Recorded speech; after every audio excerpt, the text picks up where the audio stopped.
Have you ever started a project where you've definitely bitten off more than you could chew?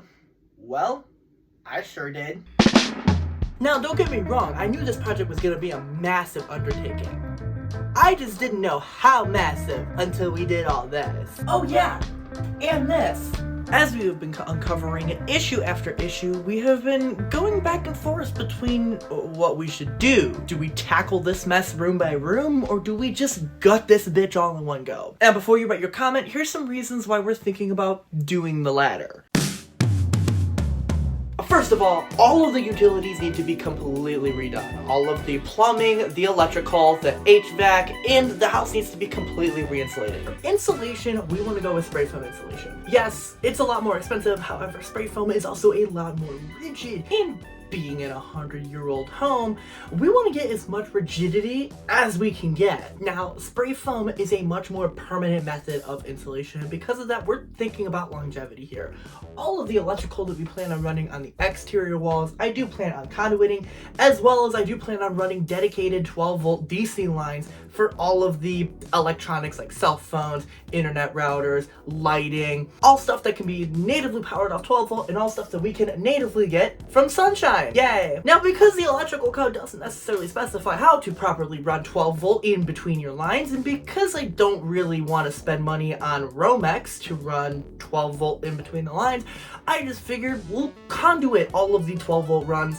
And because we're already conduiting those, we can conduit any of the 120 volt lines on the exterior wall. That way, if there is a wire failure or something, we can easily pull out wires, we can run new wires, and all of the 12 volt lines that we plan on having in the house, if we decide not to use them anymore, we can easily swap them out for 120 volt by running all new wires, and it's so much easier than tearing apart closed cell spray foam and ripping out a whole bunch of drywall to fix this mess. And all that stuff is a lot easier to do without walls. Now, another big factor has to do with what's above me. Gutting out the bathroom has exposed major framing problems between both the bathroom and the kitchen. And that's just what we can see. We don't know if there's any other framing issues, like the rot or termite damage, that can travel between other rooms and even between other floors, which would be way easier to fix if there's nothing in the house. And speaking of this kitchen makeover is already encroaching on both the living room and the dining room.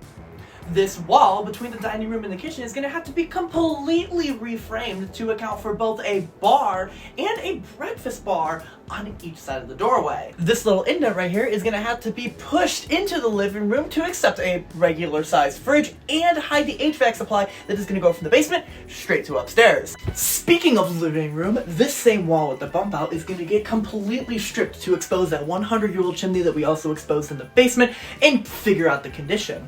And the adjacent wall on the stairs is also going to get completely ripped out and is going to get rebuilt with 2 sheets of 3/4 inch plywood glued back to back of each other to make it a more solid wall, so we can actually hang this TV on something and not this 1/4 inch drywall fake brick bullcrap that's over there. Moving our way upstairs, we really don't have too much intensive planned for up here. The most notable thing though is that we want to take this wall and bring it into this bedroom about 1 foot.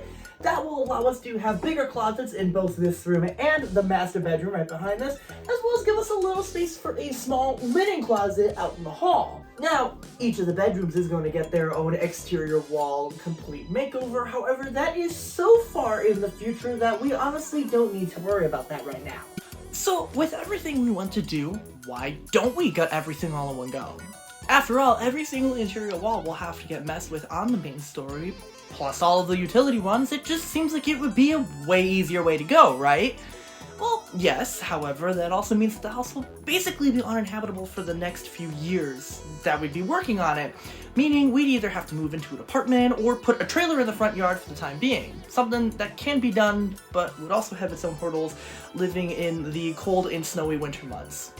The other factor is cost. Running with all of our utilities at the same time is way more convenient, but it also costs a lot more up front. There's way more wire to buy all at once. There's way more spray foam to buy all at once. HVAC is, well, I guess you have to do all that at once regardless, so but upfront costs for utilities would be higher than if we broke it down room by room. Going room by room would keep all of our upfront costs lower, and we would still be able to live in the house as we work. There's no need to live in a box on wheels. However, there would almost be no separation between the working environment and the relaxing environment, and as a person with ADHD, those are some pretty important factors to keep in mind. We'd basically be living in the mess non-stop, but I could still renovate each room for about $5,000 at a time whenever we save up that $5,000 at a time, instead of renovating the whole thing at once for about $35,000 to $40,000, making it way less financially stressful if something does go south in life.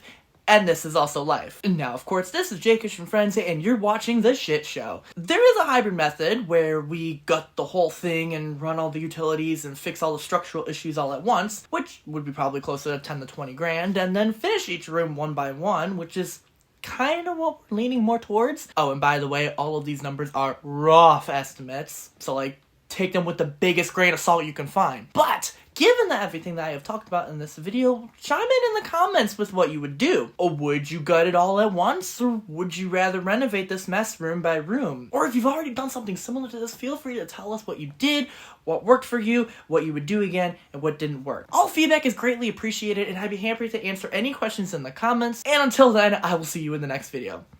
Bye! What?